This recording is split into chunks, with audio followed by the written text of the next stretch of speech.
Man ir tas princips tāds, ka katram vīrietim dienas beigās ir jājūtās nogurušam.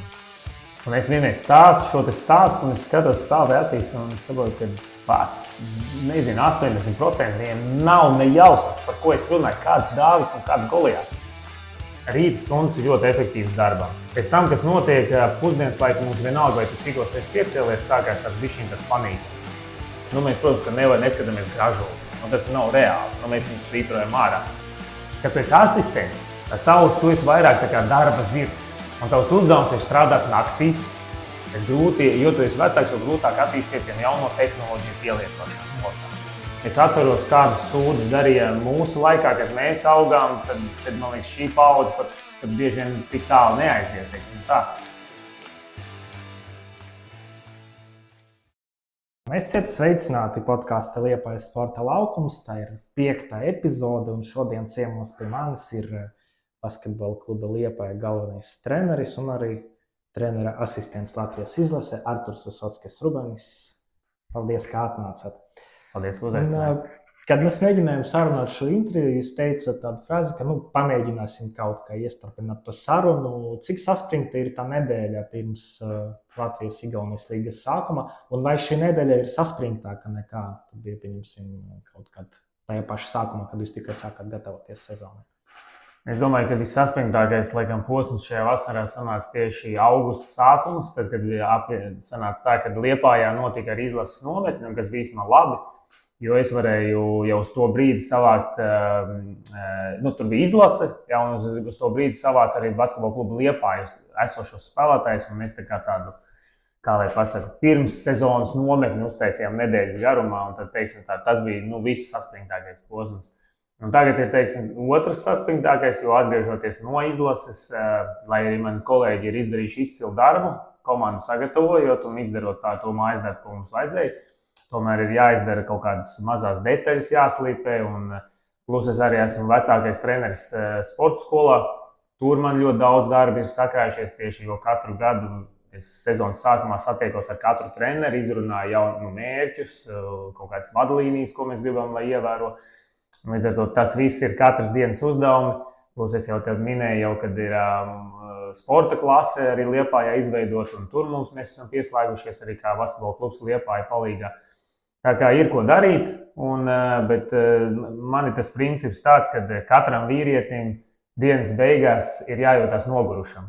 Jo, ja tu jūties noguris, pirmkārt, tu esi kaut ko paveicis, un otrkārt, tev nenāk galvā visādas muļķības. Jā, taisnība. Jūs pieminējat, ka ar katru Liepājas treneri izrunājat to, lai ievērotu vadlīnijas. Cik tad šādas sarunas jums sanāk? Cik to treneru ir tagad? Man šobrīd mums ir, es pat nevaru nosaukt precīzi treneru skaitu, bet man blociņā ir 8 treneri sarindoti tādā secībā, ar kuriem man ir jārunā. Pieņemsim, šobrīd ļoti aktuāli mums ir Roberts Freimans un Kristians Šulcs, kuri mums ir basketbola kluba Liepāja spēlētāji, bet viņi ir uzsākuši arī savus treneru gaitas, un viņam ir piešķirtas katram pa vienai grupai. Un līdz ar to viņi man ir prioritāte, ar ko šobrīd ir jātiekās, jāizstāsta apmēram par to redzējumu, par to vecumu, ko mēs sagaidām, kas ir pēc vadlīnijām, kas ir viņu ieskats, jo viņi jau šobrīd ir pastrādājuši nedaudz ar komandu, viņi ir sajūtuši viņu. Tagad tie primārie 2, bet tur pēc tam seko visi treneri, un nevienu nedrīkst aizmirst. Cik ir atvērts jūsu kabinets, jo tomēr jūs esat galvenās komandas treneris un ar to komandu jums ir daudz darba, ja? Bet cik, teiksim, tā jūs esat atvērts, ja kādam trenerim no tās sporta skolas ir kaut kādi jautājumi, pieņemsim, viņš var ar jums tā kā piezvanīt un tieši tagad izrunāt, vai pieņemsim, viņam būtu jāgaida tur varbūt nedēļu, kad jums sanāks tas brīdis, kad varētu apspriest to, kas viņam tieši interesē? Nē, mēs esam ļoti kolēģiāli. Ar lielāko daļu no treneriem es tiekos katru dienu ikdienas procesā. Mēs apmainamies kaut vai gaitenī, vai mums ir kopīgs kabinets. Bet jebkurš treneris var pienākt man klāt un aprunāties uzreiz, dzirdēt manu viedokli, redzējumu kaut kādu. Un tieši tikpat daudz kā pie manis nāk arī treneri pie Arvijas Tecka, kurš jau ir ilgus gadus Liepājā, un treneri ļoti viņam uzticās, viņa viedoklim, un redzējumu un pieredzei. Tā kā mēs, principā, divatā veicam šo funkciju, un Mums ir tiešām, es gribu teikt, paveicies ar tādu ļoti dinamisku un attīstīties gribošu treneru kolektīvu. Jā, tā kā mums ir tiešām treneri ar potenciālu. Vai pēdējā laikā bija izskats jautājums, kas jums pašam lika aizdomāties, ka jūs uzreiz nevarējāt atbildēt uz to, no tiem treneriem? Bija jautājumi par darbu ar vecākiem. Ja, un teiksim tā, ka tur tajā brīdī arī Arvis Steckis pieslēdzās, viņš varēja vairāk atbildēt, jo viņam ikdienā tas notiek. Man, teikšu godīgi, pēdējos gados nav sanācis ar vecākiem komunikāciju, varbūt tur tik vecāku sapulces, piemēram, es netaisu. Ja. Un līdz ar to šis jautājums bija tāds, kurā es varēju izteikt savu viedokli, bet es teicu, ka tas ir tā mana ideja par to, bet tāds praktiskais pielietojums ir jāprasa varbūt Arvim. Ja, un tā kā tur atbildēja Arvis šo jautājumu. Jums, kā pieaugušu komandas treneriem, nav gadījies tā, kā spēlētāji vecāki, jo tomēr tie spēlētāji, kas spēlētāji komandai ir jauni, un nekomunicē tie vecāki, ar jums varbūt nezvana, nejautā, tur varbūt neagresīvi, bet vienkārši tā, lai pajautātu, ko jūs domājat par manu pusi. Es gribu teikt, ka vispār laba prakse ir, ka vecāki treneri liek mierā. Un it īpaši tajā manā gadījumā, kad es vadu lielo komandu un vecākās grupas, varbūt spēlētāji man ir klāt, viņi jau ir paši personības. Un es vairāk komunicēju tieši ar viņiem pašiem. Ja? Bet man ir gadījies manā karjerā, teiksim tā, ka ļoti labi vecāki, kuri māk likt treneri mierā, bet reizē pēc spēlēm vai pirms spēlēm vai skaskrienoties koridorā, ja? Mierīgi aprunāties, uzdot kaut kādus jautājumus, paprasīt, pie kā ir jāpiestrādā un vispār. Līdz ar to, kā lai pasaka, es esmu varbūt pasargāts no kaut kādiem ļoti aktīviem, agresīviem vecākiem bijis. Es teikšu godīgi, laikam Normunam Atveram jāņem uz sevi šis jācīt vairoks. Viņš ir, kā saka, vairoks šīm sarunām, jo es saprotu, ka šādi tad viņam uzvana kāds no vecākiem, kad ir jaunieši kādi iesaistīti komandā un kad ir kādi jautājumi. Bet es tiešām esmu atvērts konstruktīvai sarunai ar jebkuru vecāku. Vai jums šogad bija vasaras atvaļinājums? Jā, pusotru nedēļu. Pusotru nedēļu sanāca, īstenībā ļoti labs. Ar sievu izbraukājām praktiski visu Latviju. Atceros, ka mēs kaut kur skatījāmies, ka mums bija nobraukuši kaut 3000 km pa Latviju tajā laikā un apciemojām vecvecākus laukos. Bija labi. Protams, pa īsu, bet bija labi. Es ļoti ceru, es tagad mēģinu tad mēs vienkārši ar ģimeni izrauties kaut kādu vakaru, pieņemsim, vai uz kino aiziet, pieņemsim, šodien ar dēlu centīšos vakarā. Tā kaut kā kompensēt to, kā sportā saka, fiziskais mikrodozēšana, ja? Tad arī es tagad savā ziņā mikrodozēju to laiku ar ģimeni. Vai šajos brīžos sanāk arī atslēgt telefonu, lai neviens neko nerakstītu, nezvanītu? Būtu labi. Tas būtu ļoti laba praksa, un es godīgi saku, jo es vecāks kļūstu, jo es vairāk sāku par to domāt, jo mana profesija ir tāda, ka nemitīgi ziņas nāk nemitīgi, un tev kā jākomunicē pretī ir ļoti daudz, un tas rada iekšējo varbūt bieži vien kaut kādu trauksmi, stresu, ja, ka tu esi saslēgts ar visu tīklu visu laiku kopā, un tieši tajā brīdī, kad tev varbūt izlādēs telefons, tu jūties vislabāk. Ja. Bet jo vecāks es kļūstu, es vairāk saprotu, ka tiešām no sociālajiem tīkliem, no WhatsApp ir reizes, kad vienkārši viņš ir jāatslēdz un jāpaiet malā un viss nebūs pasaules gals, ja es nepacelšu un neatbildēšu. Es pārsvarā rakstu par hokeju, un mums viss ir ļoti vienkārši. Sākas klubu sezona, tad noslēdzas, tad ir pasaules čempionāts, tā kā sezonas kulminācija un viss. Ka visas emocijas ir izturētas un mierīgi doties atpūtā. Jums sanāk, ka jau paša sezonas sākuma ir tas turnīrs, kas milzīgi daudz emociju, spēku prasa. Kā jums tagad ir ar emocijām un ar to spēku? Ir tā. Esmu bijis izlasējis arī kā galvenais treneris. Jauniešu izlasējis, domāju. Un esmu bijis vīriešu un sieviešu izlasējis kā treneru asistents. Un šīs divas lietas ir ļoti dažādas. Tas ir, es pat teiktu, divas dažādas profesijas. Tas ir galvenais treneris nes to atbildības slogu. Ja, spēļu laikā, stresa apstākļos pieņemt pareizos lēmumus, kurus spēlētājs laist laukumā, kurus nelaist, kādu sadarbību spēlēt, kur nespēlēt, kādu taktiskie risinājumi pirms spēļu galotnēs. Un viņš arī uz sevi nes visu to spiedienu, ja, par rezultātu, kas izdosies, vai uzvarēt spēli, vai zaudēt. Tas praktiski viss vienmēr ir vaino treneri. Un līdz ar to tu pēc tāda čempionāta kā galvenais treneris, tu atbrauc, tu esi emocionāli izspiests. Un ir ļoti ilgs laiks vajadzīgs, ir ļoti liels laiks ar sevi vajadzīgs, lai sakārtotu savas domas.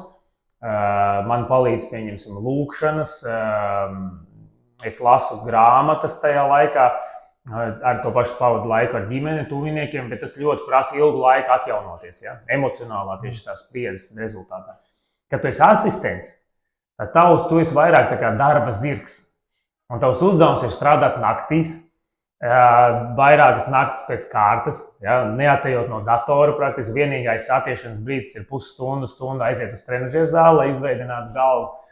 Un tu atkal meties iekšā datorā, jo tev jāsaliek ir video materiāls, tev jāsaliek ir spēlētājiem, tev jāparāda trenerim prezentāciju par nākamo pretinieku un mītings, tikšanās pēc tikšanās ar treneriem, kurus var iet arī 3-4 stundas tās tikšanās. Un līdz ar to tu pēc šāda darba atnāc atpakaļ vairāk fiziski noguris, varbūt neizgulētas naktis, bet līdz ar to tev nav tas emocionālais, tu nenes to emocionālo spiedienu. Un es atbraucot no pasaules čempionāta, bija tā, ka biju fiziski noguris, bet man gribējās iet zālē. Man gribējās to komandu sākt mīcīt savējo, ja? Un tāds jauns izaicinājums, pilnīgi jauna komanda savākta, ja? Visi jauni puiši un skatīties, ko ar viņiem var izdarīt. Pirmā spēle, analīze, tā. Tā kā es teiktu, ka asistentiem ir fiziski grūti, bet emocionāli nav tik traki. Vai nav arī jāpārsteidzās, jo tomēr pasaules čempionāts ir tādas milzīgas arēnas, tur 10,000 cilvēku nāk, un tad jūs atgriežaties tā paša Liepājā, tā paša Latvijas-Igaunijas līga, kur arī skaidrs, ka tos līmeņus nevar salīdzināt, bet arī, pieņemsim, pēc skatītāju skaitu, uzreiz ir tā kā klusāks. Nav tā kā emocionāls, tā kā jāpārsteidzas, jāpasaka sev, ka ok, nosacīt sakot, tie bija svētki, un tagad sākas darbs. Mm-hmm. Es teiktu, ka nav tāda pārslēgšanās. Tā ir vienkārši tāda realitātes apziņa, ka tas bija tas, un tagad ir tas Liepājas darbs, un viņš nav ne par matu sliktāks. Ja? Vienkārši tā sajūta īstenībā nav atšķirīga. Ja? Mums izdevās daudz kas, ja? Un līdz ar to tā ažiotāža apkārt bija liela, mums bija daudz skatītāji atbraukušies no Latvijas līdzjutēji, un tā atmosfēra, un tā kā tu arī teici, tas varbūt tas pasaules piesitiens, tas bija jūtams, ja, un tu esi starp lielu valstīm.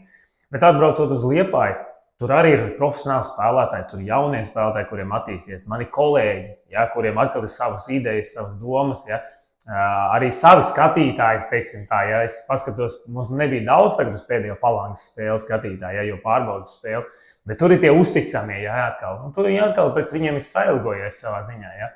Tā kā katra kūciņa, teiksim, tā ir ar savu garšu, un abas divas ir garšīgas.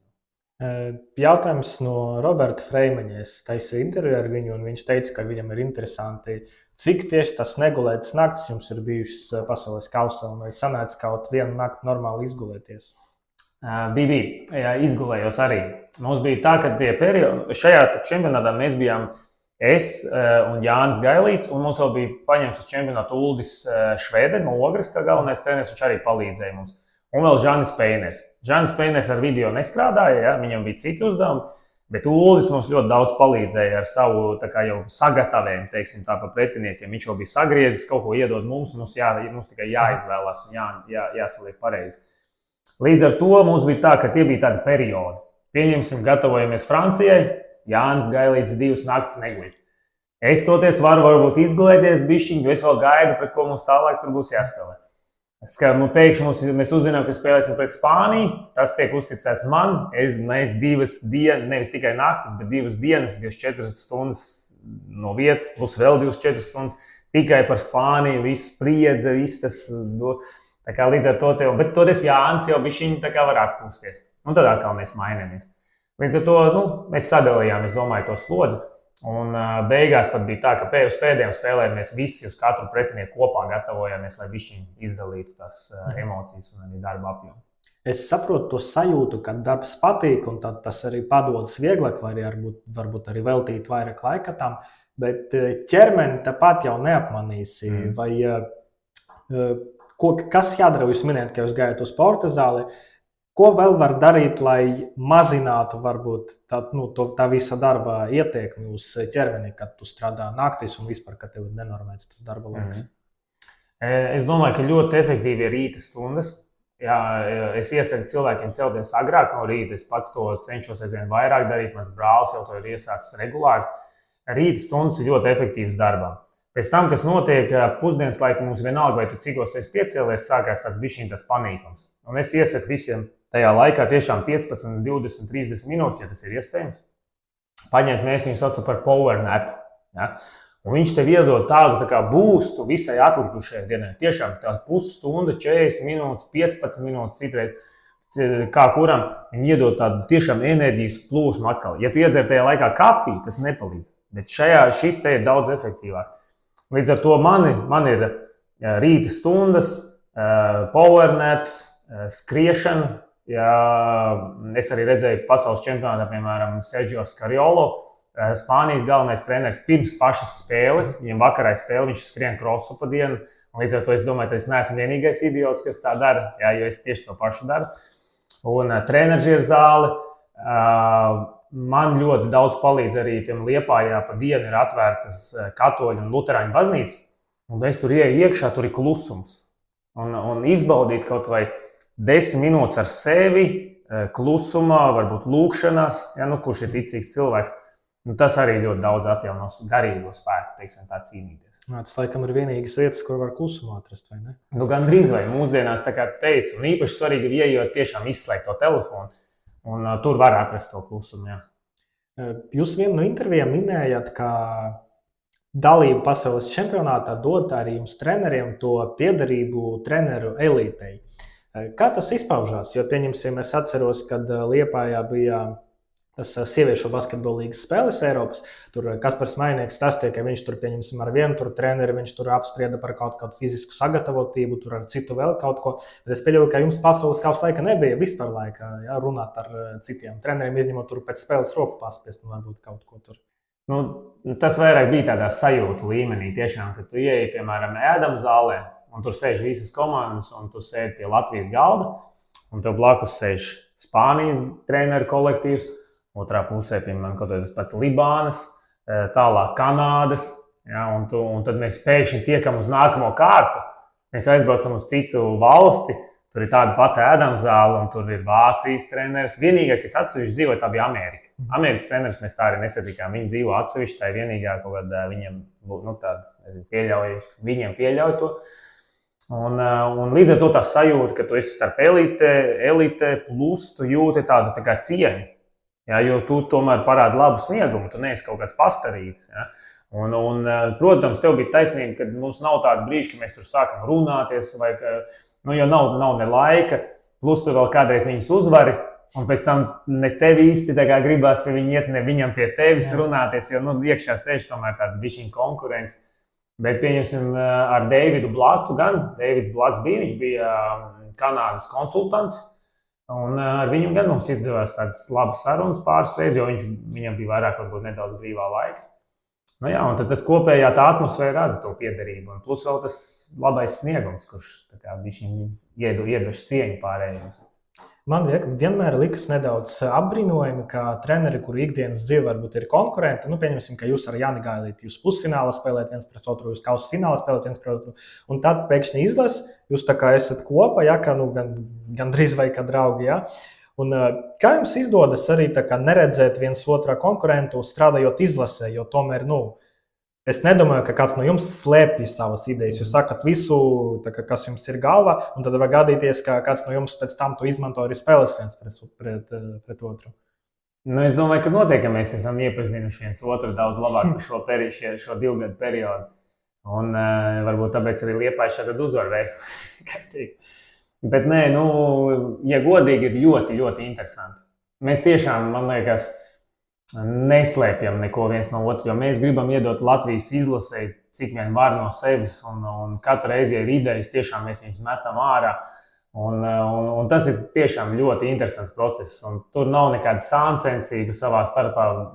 Mēs tā kā, es domāju, mēs par to pat nedomājam. Mēs pat citreiz pārspriežam, kā mūsu komandas gatavojas bez mums, un tādas lietas tā kā, tikpat daudz, cik, piemēram, es domāju, no Lukas Banki esmu iegūs interesantu informāciju par šo laiku, tikpat daudz no Jāņa.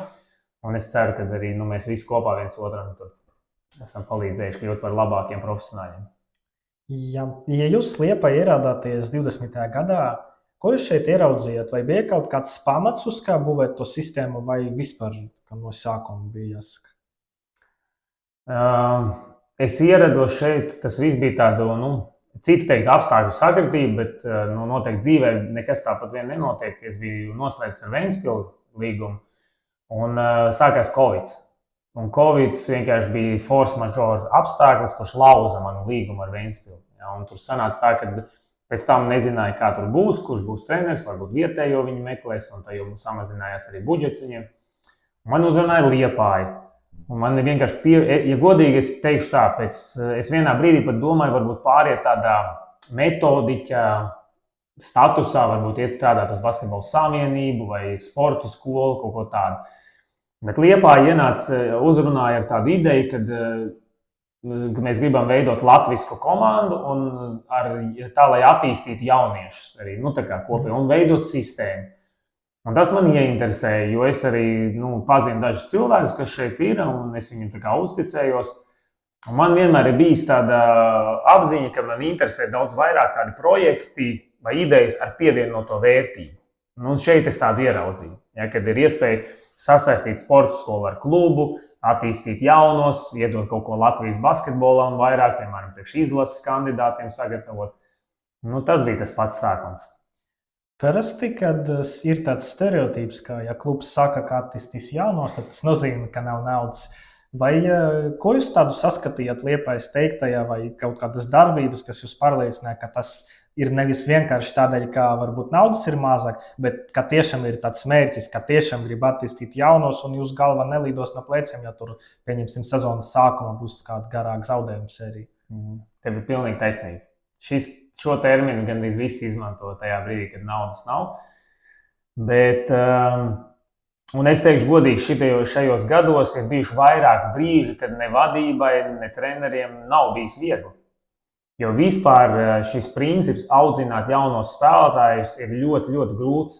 Viņš ir emocionāli arī grūts vadībai. Tā kā tu teici, varbūt zaudējuma sērijas, varbūt neizdošanās periodi kaut kādi vai vēl kaut kas, bet mēs kaut kā tā visi kopā pie šī principa esam tomēr arī tajās varbūt grūtajos brīžos palikuši, noturējušies.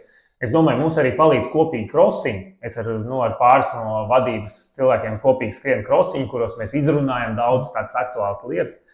Plus Normunds Atvars ir tāds spilvens vidutājs starp mums arī savā ziņā. Un mēs ļoti koleģiāli arī runājam ar vadību. Man liekas, tā arī ir viena atslēga. Es ar vadību varu runāt kā ar kolēģiem, kā ar vienas idejas autoriem. Es nejūtos kā kaut kāds vienkārši darbinieks, kuram jāizpilda pavēles. Ja, un gan Jānis Gailīts, gan Andrijs Ozoliņš, gan Āris Ozoliņš, viņi ir atvērti visu laiku sarunām. Ja? Un mēs kopīgi virzam tādu ideju par basketbolu, kādu mēs gribam redzēt, kādu komandu mēs gribam uzbūvēt. Un es domāju, ka tas ir tas, kas ļauj mums noturēties uz šī kursa. Bet es vēlreiz teikšu, viņš ir ļoti bijis grūti, bet par šiem gadiem mēs esam pierādījuši, ka tas ar to var ieiet tādu, izbūvēt savu tēlu. Tas ir mūsu stils.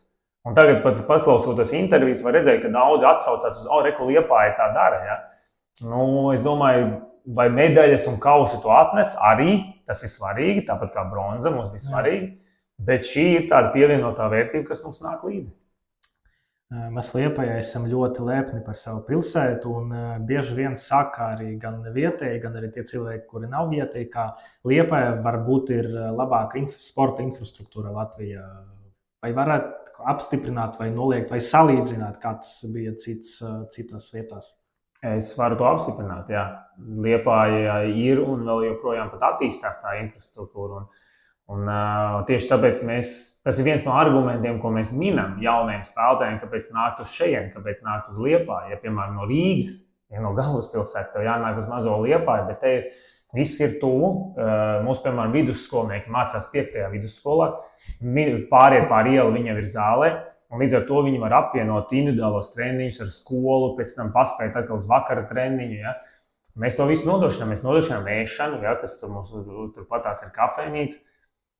Es teiktu, izcili apstākļi, augstākā līmeņa, jauniešu līmeņa un brīvā laika sportam. Kurā brīdī jūs sapratāt, ka varbūt tomēr vajag vienu vai divus pieredzējušos spēlētājus tai komandai piesaistīt, lai kā arī paceltu to jaunākā citā līmenī?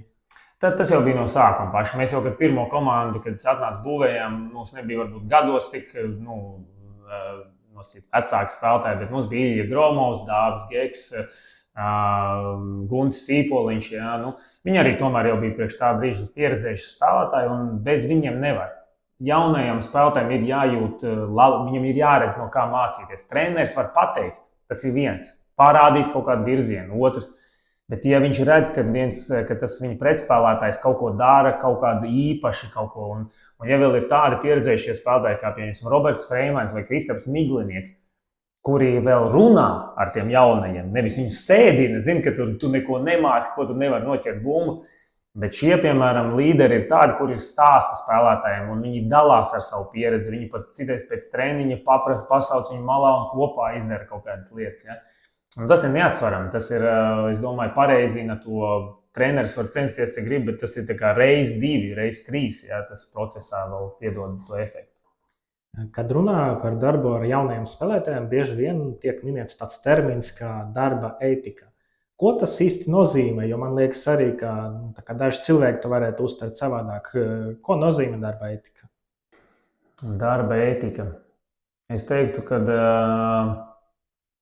laba darba etika ir tad, kad tev ir laba attieksme. Ja? Kad tu cieņpilni izturies pret procesu, pret apkārtējiem, un ka tu savu procesu, to ikdienas uztver kā tādu ne tikai kā pienākumu, bet arī kā tādu aicinājumu. Ja šis lietas apvienojas, piemēram, cieņa, aicinājums, un ka tu iemācies to procesu izbaudīt, tieši darba procesu, ja? Un to mēs kopīgi varam nosaukt par tādu darba ētiku. Ja? Kad tas nav kaut kāda konkrēta vārda, ko mēs lietojam, vēl kaut kas savādāks, bet tāda attieksme par to, ka tas ir svarīgi man, ja? Un ka tas nav man piespiedu kārtā. Esmu izvēlējies to darīt, un es to gribu darīt pēc iespējas labāk. Ja? Tā kaut kā mēs tā baigi filozofējam, jo diezgan tāds filozofisks jautājums, bet es domāju, ka nav tāda viena vārds atbild, šitas ir ētiski, ja? Vai darba ētika, bet tāds kopums, tas procesa kopums. Man liekas, ka arī pēdējos gados tikai slinkais nav teicis, ka tā mūsdienu jaunatne ir izlūtināta, ka tā nav motivēta, negrib neko darīt un tā tālāk un tā tālāk. Kādi ir jūsu novērojumi strādājot ar jauniešiem? Mani novērojumi ir tādi, ka mums ir rīktīgi forša jaunatne. Man liekas, ka vienkārši viņiem vajag tiešām to parādīt virzienu. Un es atceros, kādus sūdzus darīja mūsu laikā, kad mēs augām, tad man liekas, šī paudze pat bieži vien tik tālu neaiziet, teiksim tā.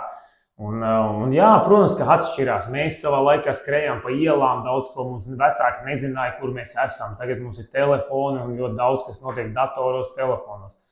Jā, bet paskatāmies, cik attīstīta ir tā mūsu jaunatne, cik viņi ātri var apgūt informāciju, ja viņi grib. Ja? Varbūt tas mīnus ir visam tam, ka ir tik daudz visakā, ka mūsu jaunieši nespēja nogarlaikoties. Ja? Viņi visu laiku ir tāda uzbudinātā nedaudz stāvoklī. Ja? Bet, ja mēs viņus atkal tā ievirzam kaut kur, viņi spēj ļoti ātri apgūt kaut kādas lietas un paveikt kaut kādas tiešām lietas, kaut kādas, ko mēs savā laikā pat nevarējām iedomāties. Tā kā es teiktu, mums pieaugušajiem un īpaši pedagogiem, mums ir liela atbildība viņus ievirzīt pareizā gultnē, un ļoti daudz, kas arī sākās no ģimenes, protams. Tas ir visa pamats. Kā treneriem izdodas sastādīt to plānu uz sezonu? Kā tas izskatās? Tā, jūs vienkārši apsēžāties un sākat sev, kā jūs gribat, pieņemsim, lai spēlētāji sasniegtu noteiktu līmeni, vai kā notiek tas process? Vai tomēr jūs tā kā nosacīt, sakot, izstrādājat to plānu varbūt uz tuviem 2 mēnešiem, un tad pēc tam to adaptējat, skatoties uz to, kā tas viss notiek? Ja mēs runājam tieši par klubu? Jā, par klubu. Klubam vienmēr atskaites punkts ir spēle. Jā, pieņemsim, mēs parasti plānu uzbūvējam pirmajām 2 nedēļām, kad mums nav spēles. Mēs zinām, kādu vadlīnijas, kādas mēs gribam ieviest. Piemēram, pirmkārt, mēs sākam jau ar kultūru, kādu mēs gribam, lai ir komandā, kur nedaudz mēs pieskaramies par ētiskajām lietām, cieņas principiem un visu tā tālāk.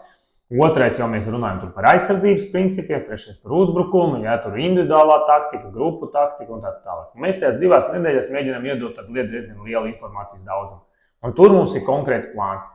Un tad ir mums pirmā spēle. Un pēc tās pirmās spēles mēs jau analizējam spēli. Skatāmies, kas bija labi, kas bija slikti. Un izējot no tā, mēs zinām, ko darīt nākamajos treniņos un kā gatavoties nākamajai spēlē. Ja? Un tā komanda arī lēnām attīstās. Tādā veidā arī komanda atrod savu spēles stilu. Jo viens ir, es izdomāju, vai ar treneriem mēs varam apsēsties kabinetā un tagad ar ārvi izdomāt. Mēs gribam spēlēt uz groza apakšu, riktīgi uz groza, vai arī baigojos ātrijos uzbrukumos skriet.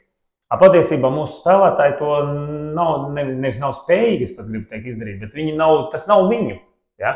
Mums jālauž viņi. Nē, mums ir jāpasaprot, kas ir mūsu komandai visefektīvākais, kas ir tas viņu stils. Un līdz ar to šādi arī iet sākums, spēli pēc spēles, nedaudz apbružā, meklē, skatāmies, ja? Mēģinām spēlētājiem atrast lomas, kas ir basketbolā super svarīgi, lai katrs jūtās piederīgs kaut kādai lietai, kas viņam jādara tajā laukumā. Un tā tas process notiek līdz tagad mums jau svētdien pret Latvijas universitāti. Cerams, ka līdz tam būsim jau piebružājušies. Īpaši, kad mums ir pilnīgi jauna komanda izveidojusies. Jūs pieminējat, ka gribējāt kaut kādu projektu, kur ir pievienota vērtība šai gadījumā, ir jaunu spēlētāju attīstīšanā. Ko tieši tas jums dod?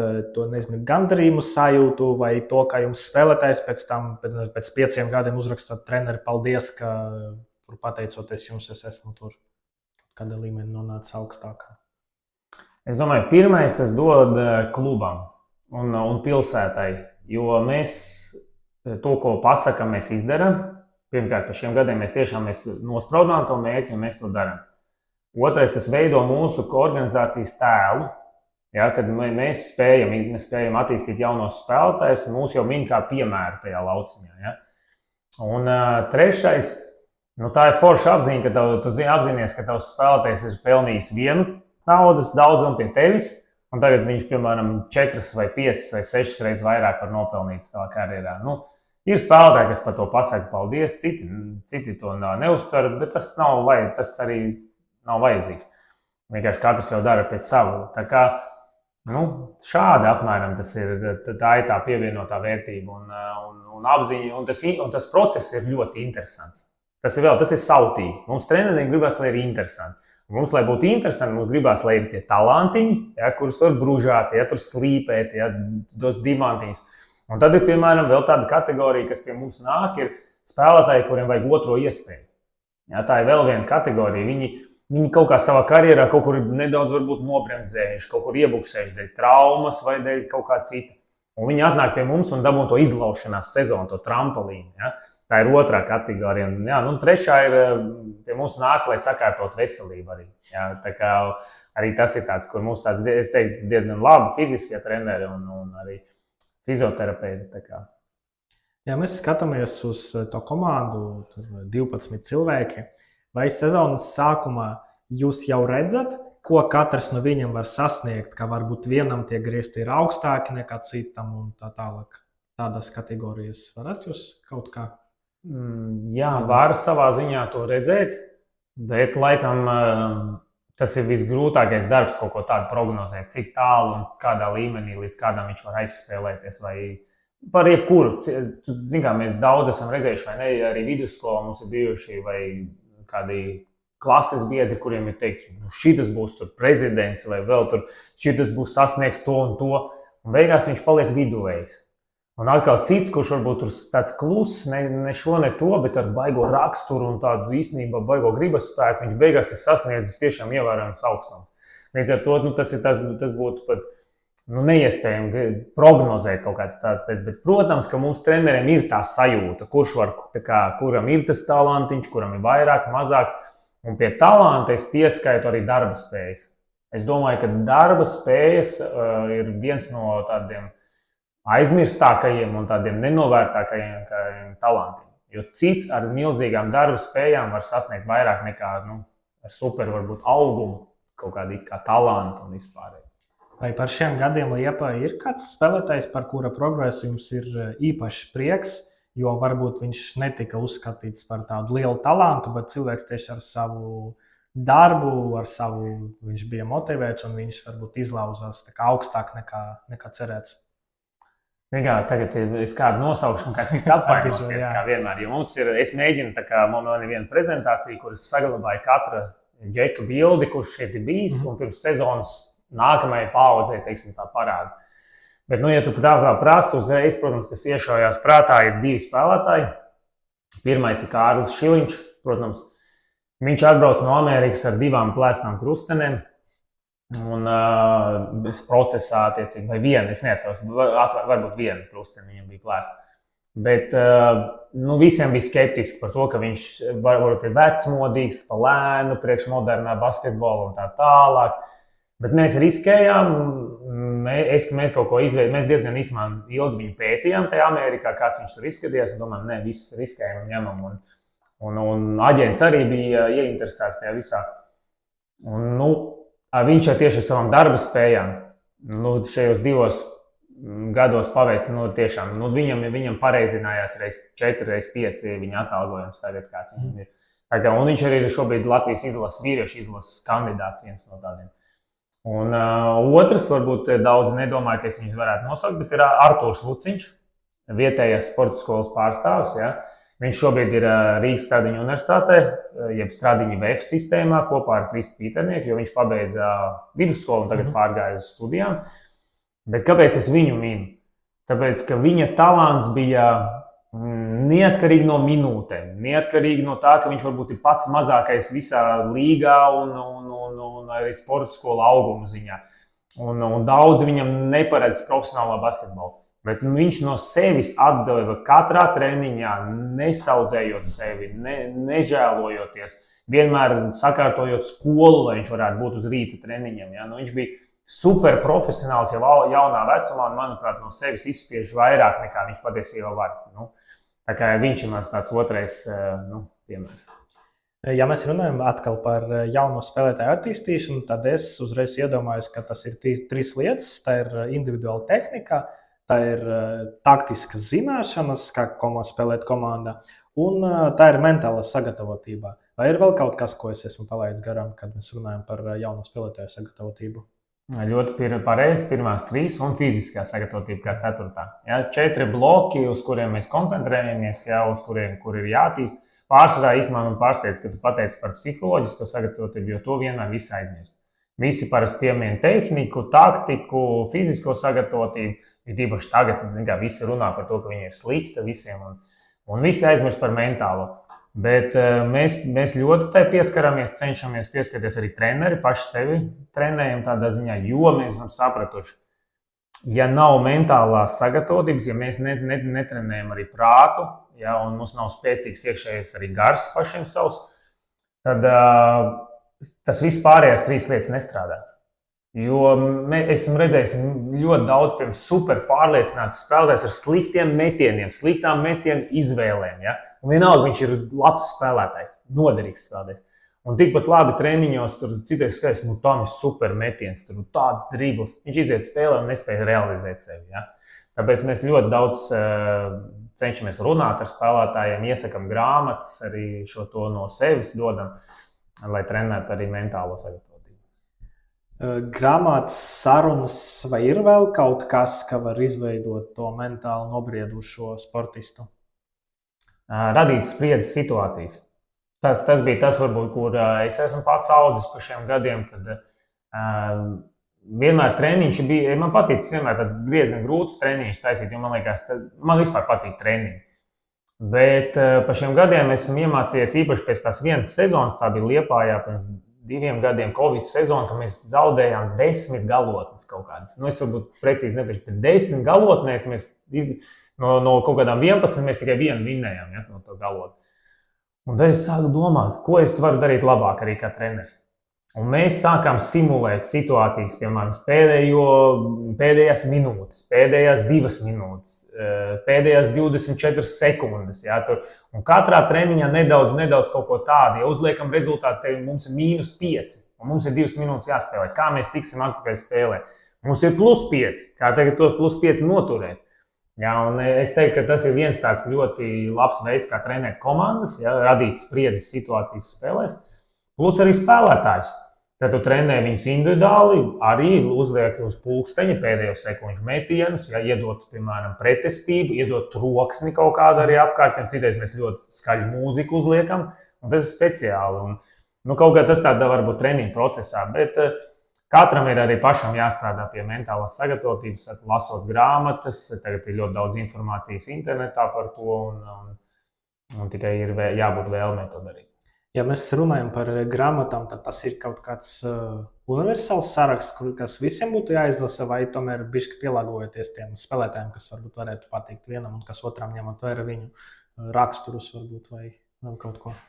Grūtākais ir tas, ka mūsdienās vispār maz lasa jauniešu grāmatas. Un līdz ar to tev viņam jādod tāda tā kā īsa informācijas. Mēs šeit tad izkopējam kaut ko no grāmatām, šeit tad mēs vienkārši nofotografējam īsu kaut kādu rindkopu, ja, kas viņam ir. Mēs kaut kādus terminus pie sienas piestiprinām. Piemēram, mums ir termins sarkanā un zilā galva. Ja, sarkanā tas ir, ka tu esi uzvāries, zilā, ka tu esi mierīgs. Ja. Bet man pašam personīgi ir kaut kāds grāmatu saraksts, ko es pats augstu vērtēju. Es viņus iesaku spēlētājiem, es viņus iedodu šeit spēlētājiem, kā šeit uzdāvinu. Ja, un citreiz izkopēju kaut kādus nodaļas no tām grāmatām. Tā kā, ir kaut kāds, nav tāds universāls, viņš mainās nedaudz, ja, bet man ir tāds atsevišķs grāmatas, ko es jebkuram varētu ieteikt. Nosauciet pāris grāmatas, kuras jūs varētu ieteikt vienkārši cilvēkiem, kuri grib kļūt par mentāli tādiem spēcīgākiem varbūt. Es nosaušu uzreiz vienu. Treneris Bankī gan tikko intervijā vien arī viņu minēja. Es gan nezinu, vai viņš viņu nopirka pēc tam, kad es viņu ieteicu viņam, vai viņš jau to bija izdarījis pirms tam. Bet tā ir viena no maniem atklājumiem, ko es izlasu katru reizi pirms sezonas sākuma. Un tā ir All Black Legacy. Saucās. Tas ir par Jaunzēlandes regbija komandu. Tur ir praktiski aprakstīts viss, kam iet ne tikai sportists cauri, tas spriedzēji, mentālajiem treniņiem, attieksmei, komandu, kā uzbūvēt, ja, kādai jābūt ir pieejai, pieņemsim, darba procesam. Ja, un tas nav tāds varbūt kaut kāds mākslas darbs, ja, vienkārši kaut kāds sacerējums. Bet tur ir cilvēks, tas autors, viņš veicis pētījumu reāli par to komandu, par to, kas viņus padara tik izcils. Ja? Un es iesaku ikvienam to izlasīt. Tā kā, varbūt paliksim pie šīs. Protams, no tādām latvijas tulkotājām es varu iestāvēt, un tās ir tāda daļa literatūra, bet tas, pieņemsim, ir pasaules dižākais tirgonis, Oksmandino, ja, kas man uzreiz nāk prātā, pēdējā bija šī Kaija Livingstons. Ja, bet tie ir tādi daļdarbi, viņi tevi motivē, jo viņos ir ļoti daudz dziļas tādas informācijas, bet tā konkrēti ir tādas faktiem balstīta. Jā, pieminējot to lietu, ka varbūt jaunieši tagad nelasa tik daudz, ka tas bija agrāk. Vai ir vēl kaut kādas lietas darbā ar jauniešiem, kuras tagad nestrādā, bet strādāja varbūt pirms 10 gadiem, kad jūs sākat savas gaitas? Kliekšana. Jā. Jaunieši ir tieši tādā mērā kļuvuši daudz savādāk. Es domāju, viņi ir daudz inteliģentāki, viņi daudz vairāk saprot. Es negribētu teikt, ka dēļ tā viņi ir vājāki. Varbūt, ja. Viņi ir vienkārši tā pieeja jābūt savādākai. Mums ir jāatrod veidi, kā viņus disciplinēt. Un forši, ka tomēr basketbola treneri vēl drīkst uzlikt skriet laukumus, tur atpumpēties. Ja skolās, man liekas, vairs to nedrīkst darīt. Tas jau ir. Mēs līdz ar to drīkstam izmantot šādas metodas. Bet vai vajag? Mēs cenšamies to nedarīt. Un ar viņiem ir jārunā, tev jāatrod pieeja katram. Citam, es teiktu, pat godīgi, ir jāsapļauj uz viņu, jo viņš savādāk nevar saņemties. Ja? Un tev katram galvenais jāatrod tā individuālā pieeja. Un galvenais, pats svarīgākais ir, ka treneri nedrīkst, ja mēs runājam par treneriem, tad nedrīkst pakļauties emocijām. Tu vari sakliekt, tu vari būt skarbāks, tu vari būt mierīgāks, bet tev tas viss jākontrolē ar prātu. Un tas ir mums treneriem liels izaicinājums. Jo mūsu darbs ir ļoti, ļoti emocionāls. Mums ir skatītāji, mums ir vecāki, mums ir rezultāts uz tablo, mums ir sekundes. Un visā tajā mums jāspēj saglabāt skaidra galva un nekad neaiziet līdz brīdim, kad mēs pazemojam kādu. Jā, ar savu attieksmi, savu runu. Vai pašam bijuši tādi gadījumi karjerā, kad nācās kaut ko pateikt un pēc tam nožēlot? Ir, jā. Vai pēc tam izrunājot šo situāciju ar spēlētāju? Esmu izrunājis vienmēr šo situāciju, bet sāpe paliek tāpatās pašam tev. Un es domāju, arī es tā patinu atpakaļ īpaši vienu gadījumu. Man nāk prātā, ka man liekas, tas spēlētājs viņš tā ļoti sāpīgi to uztvēra, un es to sev joprojām tā kā nevaru piedot, varbūt. Bet esmu arī šādi kļūdījies, un tieši tas varbūt brīdis, ja tieši tā viena konkrēta situācija man ir mācījusi, ka es nekad dzīvē līdz tam negribu otrais nonākt. Ja, un dod Dievs, lai mēs treneri nekad nenokļūtu. Ainars Bagātskis vienreiz teica tādu frāzi, ka viņš nesaprot, kāpēc viņam būtu jāmotivē spēlētāji, jo viņi ir profesionāļi, viņi par to saņem naudu, un tā kā viņam vienkārši jānek un jādara savs darbs. Vai cik jums ir jāmotivē tie spēlētāji, jo tomēr viņi ir jauni un varbūt dažam ir jāpasaka kaut kas, kas viņu ievirzītu tajā pareizajā virzienā? Es domāju, ka viens no mūsu treneru uzdevumiem ir motivēt tomēr komandu. Pirmkārt, izvirzīt mērķus, palīdzēt viņus sasniegt, izvirzīt uzdevumus, ja, kas ir jāizdara. Un motivācija ir viens no, kas mums ir jādara. Vienīgais, par ko iet runa, ir par to, ka tu viens pats kā treneris nespēji iedot tik daudz, lai viņš visu laiku būtu motivēts. Viņam jābūt tā kā, tā jābūt ir apusējai motivācijai. Viņa iekšējai motivācijai un treneru motivācijai. Viņam jāiet roku rokā. Jo es godīgi teikšu, man ir bijuši spēlētāji, kuriem es ļoti esmu ticējis. Un es viņus visu laiku esmu motivējis, ka tu vari sasniegt, tu strādāji. Un tik ilgi, kamēr tu viņus tā kā grūdi un pušo, ja, tā uz priekšu, tikmēr īstenībā notiek arī progress un viss ir kārtībā. Bet vienā brīdī, kad viņam pašam jāsāk tas darīt, pēkšņi apstājas, tāpēc, ka viņam iekšēji pašmotivācija ir bijusi ļoti, ļoti zema. Un es domāju, ka rezultātu var sasniegt tikai tad, ja ir pašmotivācija un treneris ir tāds, kurš arī spēj motivēt un parādīt izpildāms mērķus un grūtībās pacelt nedaudz. Un tā ir tāda miedarbība.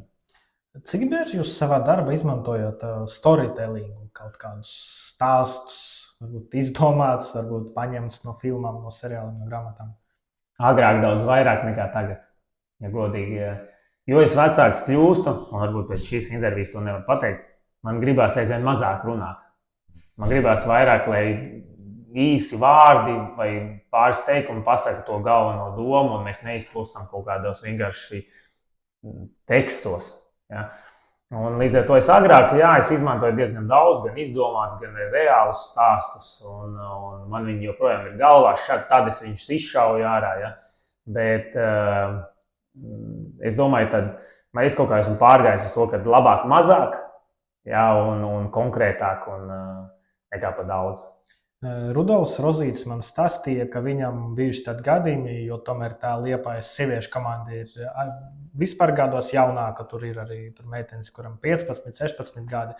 Viņam bijuši tādi gadījumi, kad viņš atkal izmanto kaut kādu piemēru no multenes, bet meitenes nesaprot. Un tad Rudolfs sāk domāt un saprot, kā tā multene radīja pa televizoru vēl pirms tas meitenes bija piedzīvušas. Tāpēc attiecīgi viņas to nezinu. Vai pašam gadījies arī tā, ka jūs minat kaut kādu piemēru un tad spēlētāju acīs vienkārši tukšums un neviens vienkārši neuzdrošinās pateikt, ka treneri mēs nesaprotam, par ko tad īsti ir runa. Vienreiz tā bija, es atceros, es stāstu viens no tādiem varoņu stāstiem, kurš ir manā gadījumā reāls, jo es tam ticu, ir Dāvids par Goljātu, kas ir Bībeles stāsts. Un es vienreiz stāstu šo te stāstu, un es skatos spēlētāju acīs, un es saprotu, ka pats, 80% nav ne jausmas, par ko es runāju, kāds Dāvids un kāds Goljāts. Ja, un tas bija man tāds viena reize, kas man ir palikusi atmiņā, un tad es, protams, pēc tam nākamajā reizē es bišķi izskaidroju, par ko vispār iet runa, lai viņi saprot, kas tie pa varoņiem ir tādi. Ja mēs atgriežamies pie Liepājas komandai, tad kā notiek tas komplektēšanas process? Jūs paši skatāties kādus konkrētus spēlētājus vai vienkārši tur aģenti jums zvana piedāvā un jūs izvēlaties no tā, kas ir pieejams? Gan. Teiksim tā, mums ir kaut kāda ideja par to, pirmkārt, kuras pozīcijas mums ir jāizpild. Ja? Tad mēs skatāmies, mūsu gadījumā ir vispār ļoti sarežģīts tas process, jo mūsu ārzemju spēlētājs ir pēdējais, ko mēs gribam skatīties. Patiesībā jau nav tā, ka mēs esam pret ārzemju spēlētājiem.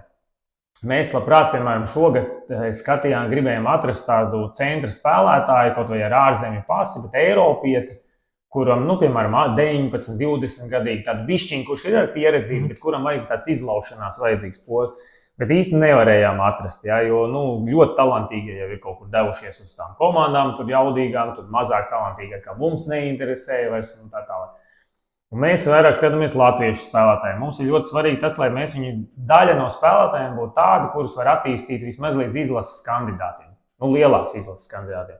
Tad mums ir daļa tādi, kuriem ir jaunieši izlasēs. Viņi varbūt nav, bet mēs redzam, ka viņi var būt pie mums strādājot. Ja? Tie ir tādi kritēriji. Un, protams, lai organisku komandu uzbūvētu, mums ir princips, ka neņemt nekad divus vienādus spēlētājus. Ja? Lai mēs viņam varam atrast lomu. Jo mēs saprotam, ka viņš var attīstīties tikai tad, kad viņam ir ļoti skaidri nodefinēta loma un mums komandā viņa ir vajadzīga. Ja, ka viņš nav vienkārši tur tāpatās. Ja? Un ja mēs paņemam vienādus spēlētājus, mēs beigās paši sākam šaubīties, kuru tad īsti laist laukumā vai nelaist. Bet process ir ļoti, ļoti interesants. Un tur jāsaka nemitīgi sarunas starp mani un Normundu. Ja? Un tad atkal kaut kāds jāsaprot, vai mēs finansiāli varam atļauties, tad mēs zvanām vadībai. Un, tā kā aģenti vēl pa vidu ar savām prasībām un idejām. Tas ir viens no interesantākajiem procesiem. Un kā Obradovičs teicis, ir viens no slavenākajiem Eiropas treneriem, kad komplektācija ir 70% no panākuma. Vakar norisinājās Rīgas Zeļu preses konference, un tur izskanēja tāda doma, ka sanāk, ka viņi izskatīja no 150 līdz 200 ārzemju spēlētājiem, kurus viņi gribēja parakstīt. Tur nevienu nesanāca rezultātā. Cik spēlētāji ir jūs tajā radārā pirms sezonas? Tā kā tieši tos, kurus jūs uzskatāt, ka potenciāls kandidāts komandas papildināšanai? Visi latviešu spēlētāji. Praktiski visi. Mēs sākam ar kaut kādiem, pieņemsim, 2002, 2003, 2004, kas mums tā kā liekas vēl jauni, bet jau bišķiņi apbružājušies. Ja? Tad mēs ejam vēl jaunākus, tad mēs skatāmies vēl vecākus.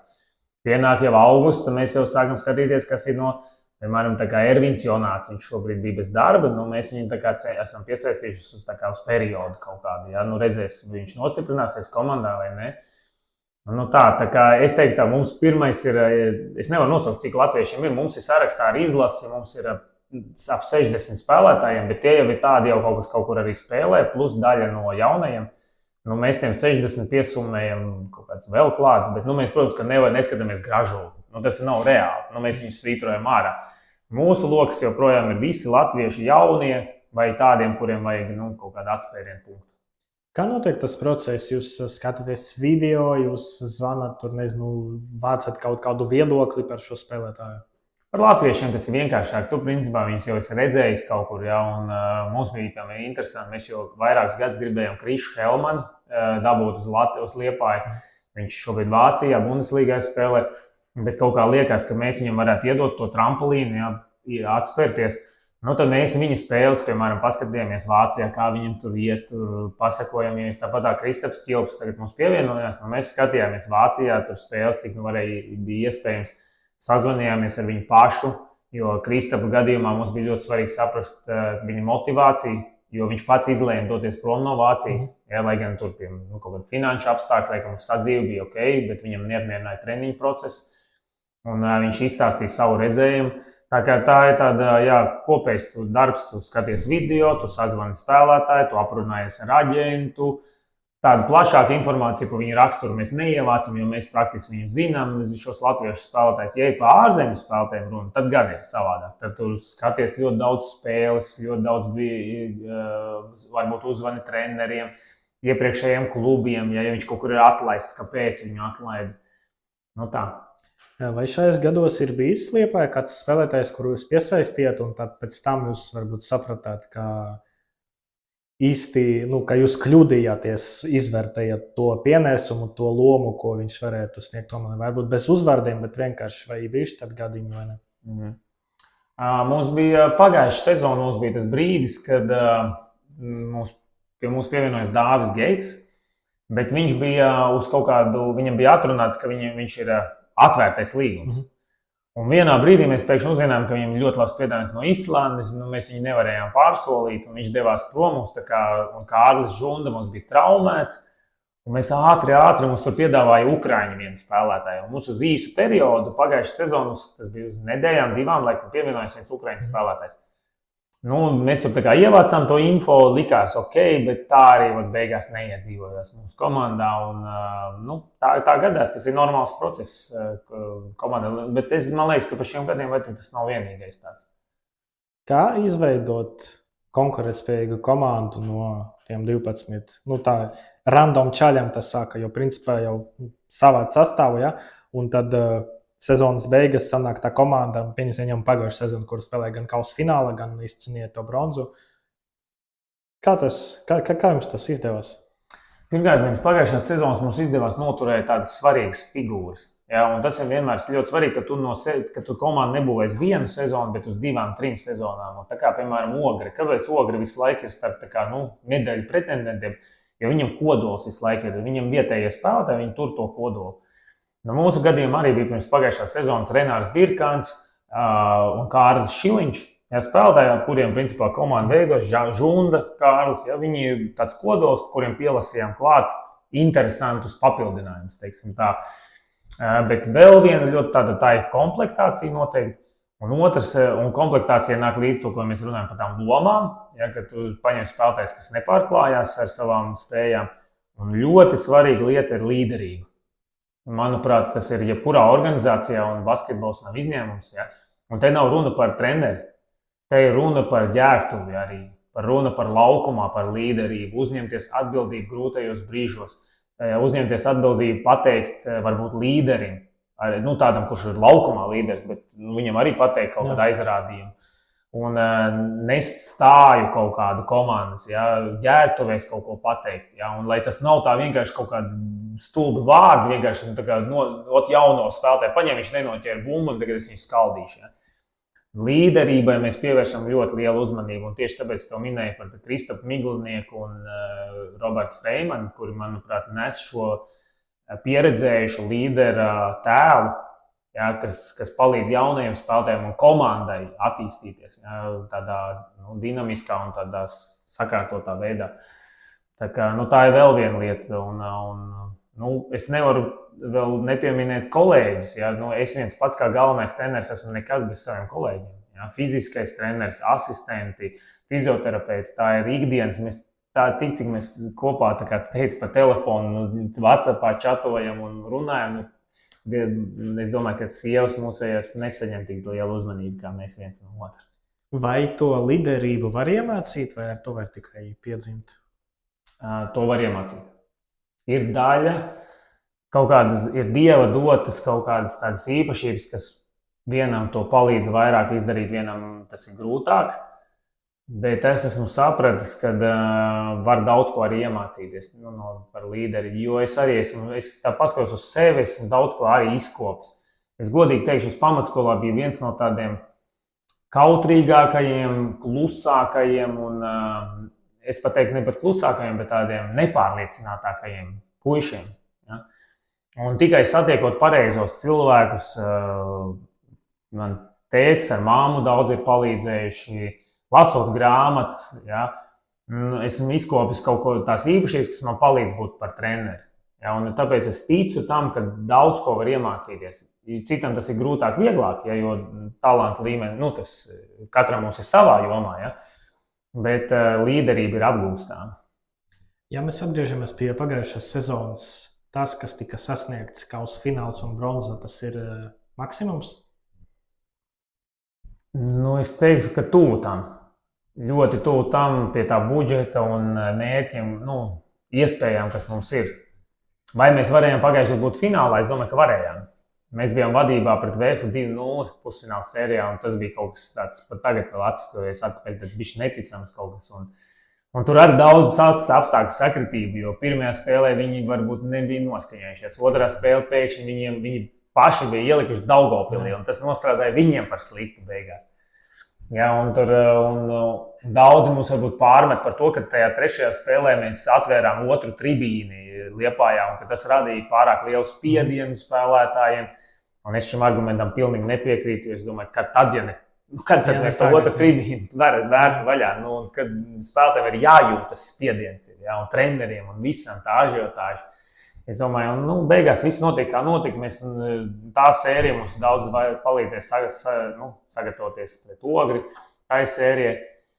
Tā kā es teiktu, tuvu maksimumam, bet varējām būt arī finālā.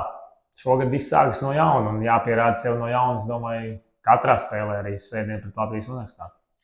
Roberts Fremenis arī teica, ka, jā, protams, ir sāpīgi zaudēt, bet pēc tam ar laiku tu vari ieraudzīt arī to, kas tika sasniegts, nevis to, kas tika, varētu teikt, izlaists no rokām. Ko jūs redzat, izņemot tās medaļas, izņemot kausa finālu, kas vēl tika sasniegts pagājušajā sezonā? Ko jūs varētu pieminēt? Tas, kad man liekas, skaitīju, ka 6 mūsu spēlētāji ir dabūjuši labākus darbus. Apmaksā, es neteiktu labākus, nevar teikt, jo Liepāja ir labākais darbs, bet apmaksātākus darbus. Tas ir gandarījums. Tiešām, es domāju, tas ir visai organizācijai, treneriem, pašiem spēlētājiem. Un vēl tas, kā tas viss notika. Ja? Tas ceļojums bija tiešām ļoti interesants. Kā arī pats Roberts mums pievienojās, ja? Ka viņš sezonas vidū viņš šķīrās ceļi ar Islandes to komandu.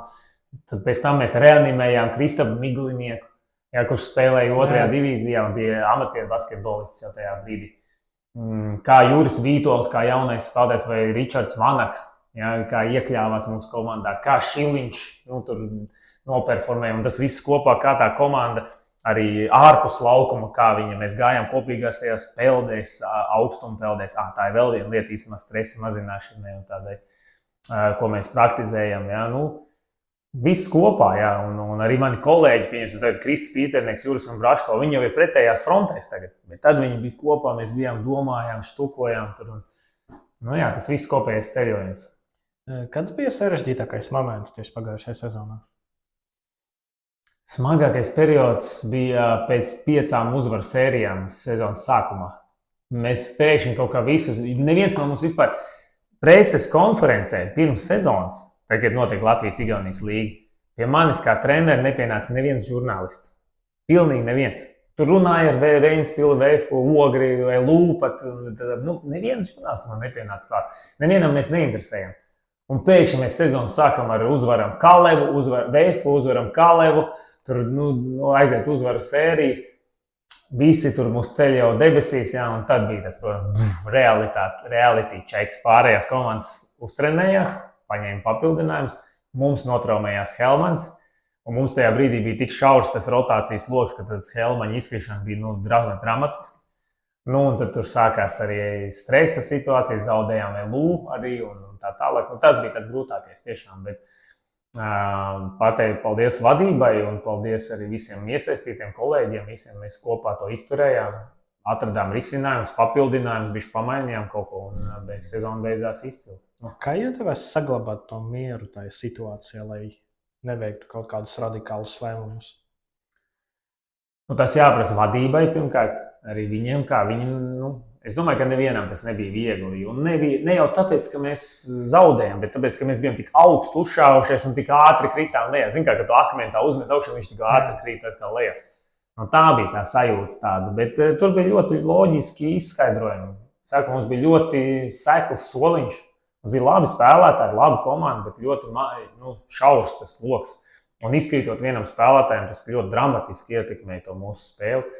Un līdz ar to tieši tāpēc mēs uz play-offiem pienācām jau ar tādu daudz dziļāku soliņu. Es domāju, attiecībā pret Lū, pret arī Ogri, ja, tas mums arī bija tāds viens no stūrakmeņiem mūsu panākumiem. Ja skatās uz šo starpsezonu ar līdzjūtēju acīm, tad varētu šķist, ka tā ir katastrofa, jo tur aizgājusi pusi no komandas, arī 2 treneri ir aizgājuši. Kā tas izskatās no jūsu viedokļa? No mūsu viedokļa tā, ka tas ir jauns izaicinājums.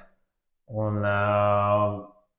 man tieši visvairāk uztrauc to kolēģi aiziešanu sākumā, jo es zināju, ka es augustā ļoti maz būšu ar komandu. Bet mēs kaut kā jau pirmkārt jūlijā atradām Olafs Ozols no Rīgas, kurš ir Liepājas sporta skolas pārstāvis. Viņš bija uz Rīgu pie studijām pārvācies uz Rīgu. Mēs viņu piesaistījām atpakaļ. Un jau tad es jūtu, ka ar Āraviem Steckim uzticot arī vairāk pienākumus, ka viņš ir tam gatavs un ka viņš ar tādu lielu atbildību un entuziasmu to dara. Un mēs jau pa šiem gadiem bijām apbružājušies arī kopā. Un es kaut kā tieši tajā augusta 1. nedēļā sajūtu mieru, ka viss būs kārtībā. Ar kolēģiem vismaz viss būs kārtībā. Mums Līvija Grantiņa, fizioterapeiti, arī viņi jau gadu bija nostrādājusi. Un es skatos, viņai jau ir levels. Ja? Un aizgāja Juris, bet Aigars Bergsons, kurš bija meiteņu treneris, mēs viņu pielikām arī pie vīriem. Tur arī viss būs kārtībā. Līdz ar to tas jau man iedves tādu mieru, ka mana komanda ir tikpat spēcīga, kā viņa bija iepriekš. Savādāk, bet tikpat spēcīga.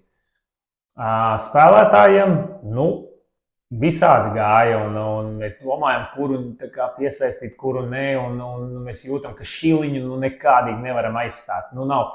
Pēc tam vienā brīdī vēl bija iespēja, ka Birkāns paliks komandā. Nē, bet tomēr Ventspils viņu pārsolīja. Ar Žundu bija arī tieši tas pats, ka mēs tā kā vilkām garumā kaut kā tur, un pēkšņi atnāca no Igaunijas piedāvās, viņš aiziet uz Igauniju. Daudz labāks. Tā, un tie jaunie spēlētāji tā kā ir talantīgi, bet kā viņi kopā izskatīsies, mēs nezinām. Un tagad, spēle pēc spēles, es teikšu godīgi, mums veidojās stils. Un trenerim ir jātic savai komandai. Un es tiešām ticu komandai. Es zinu, ka būs grūti, es zinu, ka būs augšā lejā, bet mēs ticam savai komandai šajā sezonā. Ar ko šī komanda atšķiras no tā, kas bija pagājušā sezona? Protams, mēs zinām, kā tie cilvēki ir citi, bet tieši stilā, kas mainījies un kas varbūt vēl mainīsies. Mēs esam augumā mazāki. Līdz ar to, ka Šiliņš nav, un vispār kopumā arī Helmans, pieņemsim, nav. Mums nav, man liekas, virs 2 metri. Mums, laikam, ir garākie spēlētāji, pat centra spēlētāji mums ir 2 metrīgi. Bet mums tā ir dinamika uzreiz. Jā, mēs esam ļoti dinamiski. Komanda mums ārējie garie spēlētāji ir ļoti dinamiski. Var spēlēt 2 dimensijās, iekšā un ārā.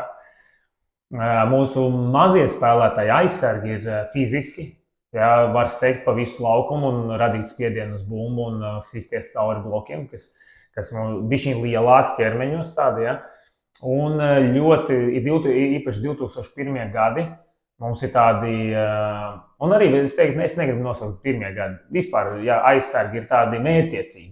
Viņi zina, kāpēc viņi ir šeit, ko viņi grib sasniegt. Katrs spēlētājs, man liekas, tāds ir šobrīd komandā. Un jāsaka, ka vēl viens pluss ir, kas veido arī to stilu, ir pagājušā gada LBL2 spēlētāji, 5. 6. gadi, viņi ir ļoti progresējuši. Un šobrīd treniņu procesā un pat atsevišķās spēlēs iekļaujās ļoti organiski. Ja? Līdz ar to tāda dinamiskā komanda, man liekas, mēs būsim pat dinamiskāki nekā bijām pagājušajā gadā. Protams, grūtāk būs aizsargāties pret tādām lieliem centriem. Ja? Tur būs jādomā taktiski daudz kas. Bet es domāju, lai pretinieks domā, kā labāk mūs apturēt, nevis kā mēs apturam pretinieku. Cik es atceros sevi, sekojam Liepājas basketbolam, tad Arvis teica, ka es vienmēr biju starp asistentiem, jo tie pārējie asistenti varēja mainīties, bet Arvis, man liekas, gandrīz vienmēr bija ar komandu. Kas viņam ir tas īpašs, kas viņu padara par tik noderīgu cilvēku, jo gan jūs, gan arī citi viņu slavē par to, ka saka, ka ir labs treneris. Kas viņam ir tāds ir? Ar ko viņš ir īpašs? Es domāju, pirmais vispār mēs varam pieskarties tam, ka Liepāja ir unikāla organizācija ar to, ka mums visi klubu treneri ir saistīti ar sporta skolu. Ja? Un līdz ar to tieši tas pats ir par Arvi. Viņš pārzina jauniešu basketbolu un viņš ir pietiekoši pieredzējis arī pieaugušo basketbolā. Pa šiem gadiem viņš ir attīstījis savus spējas, kā, bieži vien, varbūt, es negribu teikt, ka viņš ir jau kādā vecumā, bet grūti, jo tu esi vecāks, jo grūtāk attīstīt pie jauno tehnoloģiju pielietošanu sportā. Jebkur. Viņš ir ļoti mācījies un šobrīd tiešām izmanto arī jaunākās tehnoloģijas, spēju ar video strādāt, spēju ar dažādiem, kas mums ir mūsu tehnoloģijas, ko mēs izmantojam. Līdz ar to, es nezinu, ideāls asistents, un ir īpaši tādā komandā, kur tā kā mums, kad ir tie jaunie, viņam ir cita pieeja, viņš māca arī līdz viņiem aizklauvēties. Ja? Un es teiktu pat tā, ka mēs viens otru papildinām. Viņam ir savs redzējums, man ir savs, mums daudz kur kaut kas sakrīt, bet man nevajag asistents, kas vienkārši māja ar galvu vienmēr. Ja? Mums ir kolektīvi, kurā mēs spējam diskutēt. Man prieks arī par Olafu Ozolu, kurš ienāca kā jaunais, ļoti jauns puisis, bet ar savu viedokli, savu redzējumu, savām idejām. Ja? Tā kā Arvis Teicis ir Liepājas stūrakmeņs viens no. Kad Olafs tika prezentēts, ka viens no komandas treneriem, tur izskanēja tāda frāze, es neceros tikai, vai jūs to teicat, vai kāds cits kluba pārstāvis, kā izdevās pierunāt viņu. Kā izpaužās tā pierunāšana? Jo nav jau tā naudas solīšana, gan jau kā vienkārši jāpasaka, ka tev būs iespēja progresēt, vai tev būs tur kaut kāda noteikta loma. Kā notiek tas process tieši sarunas ar treneriem? Viņa gadījumā, un vispār mēs arī interesējāmies par vairākiem treneriem, bet pirmkārt viņš jau bija Liepājā, mēs viņu zinājām. Tas bija viens, jo viņš jau arī tad, kad es biju pirmajā gadā, viņš bija jauniešu komandām treneris. Un šajā gadījumā viņš jau bija papraktizējies arī Latvijas universitātē to 1 gadu, apvienojot studijas, tāpēc viņš vispār uz Rīgu aizgāja bez studijām. Un tas viņa izaicinājums varēja redzēt, ka viņš grib attīstīties kā treneris. Un tas bija galvenais, ka viņš var nākt atpakaļ pie mums un nevis būt vienkārši sporta skolā, bet viņš būtu klubā, sistēmā un nozīmīgi tās sistēmas daļa, ja, ar saviem pienākumiem. Ja. Un viņš bija gatavs riskēt, gatavs arī uzņemties jaunas atbildības. Un tas viņu nevis nobaidīja, bet tieši otrādāk deva viņam motivāciju, ka viņš var izaugt par treneri. Un viņš ir ļoti motivēts jaunais treneris, kurš ļoti mērķiecīgi soli pa solim, arī akadēmiskajā vidē un praktiskajā vidē viņš aug kā treneris. Un es domāju, ka pēc gadiem viņš varbūt arī papildināt pēc tuvākajos gados jauniešu izlašu kaut kādu kolektīvus un vēlāk arī veidot labu karjeru treneru darbā. Trenera grafiks parasti ir ļoti saspringts. Tas ir spēles, tie ir treniņi, tā ir gatavošanās treniņiem un spēlēm. Kur atrast to vietu, lai arī attīstītu sevi kā treneri? Agrāk tie bija semināri, ko mēs skatījāmies visi treneri, un droši vien, ka vajadzētu viņus arī turpināt tagad skatīties. Mēs šādi to darām, bet tas galvenais, kā mēs attīstāmies, man liekas, ir vērojot citas komandas. Jā, jo, zin kā, seminārā jau treneris izstāsta to, ko viņš grib izstāstīt, bet spēle parāda visu. Ja, un, ja tu gribi, piemēram, izanalizēt, kā tad Šaruns Jasikevičs, piemēram, aizsardzību būvē, tad analizē viņa spēles. Ja tu gribi redzēt, kā mēs Sina uzbrukumu veidot, tad skaties un analizē viņa spēles. Un, man liekas, tas ir tāds galvenais tieši izaugsmes materiāls, spēļu analīze, un tāpēc arī tāds pasaules čempionāts man kā treneriem ļoti daudz dod. Ja? Daudz prasa, ko tu iemācījies no Lukas Banki. Ja? Bet es varu pateikt, ka es ļoti daudz iemācījos tieši no katra pretinieka, ko es analizēju. Ja? Un tas ir tāds primārais. Un otrais ir, ka tu attīsti varbūt jomas, kurās tu neesi tik spēcīgs. Un kā mēs jau runājam par psiholoģiskajām lietām, kur jālasa grāmatas un jāklausās semināri. Es, piemēram, pēdējā laikā atkal mazāk, bet vispār gribu attīstīt sevi kā personībai kaut kādu finanšu izpratni. Ja, jo treneru darbs ir viens, bet tev jāspēj arī kaut kādas savas personīgās finanses, ģimenes finanses kārtot un visu. Tā ir vēl viena joma, kurā es klausos kaut kādus podkastus arī. Un informācija, kaut kā, un īstenībā podkāsts ir viena no variantiem, kurš ir ļoti labs, īpaši, ja tu brauc ar mašīnu kaut kur, vai skrien vakaros, uzliec austiņas, super informācija, laba. Es vienmēr arī esmu apbrīnojis sporta spēles tādu situāciju, ka, tomēr trenerim ir jāizstāv savi spēlētāji, jebkurā situācijās, arī tajās, kad, acīm redzami, viņam nav taisnība. Vai jums pēdējos gados bijušas tāda situācija, ka, pieņemsim, jūs iesaistāties sarunā ar tiesnešiem, un jums ir jāizstāv tas savs spēlētājs, bet jūs saprotat, ka galīgi garam, nebija viņam tur taisnība vispār. Šādi tad jau ir. Bet, kā lai pasaka, ar tiesnešiem jau arī jāmāk.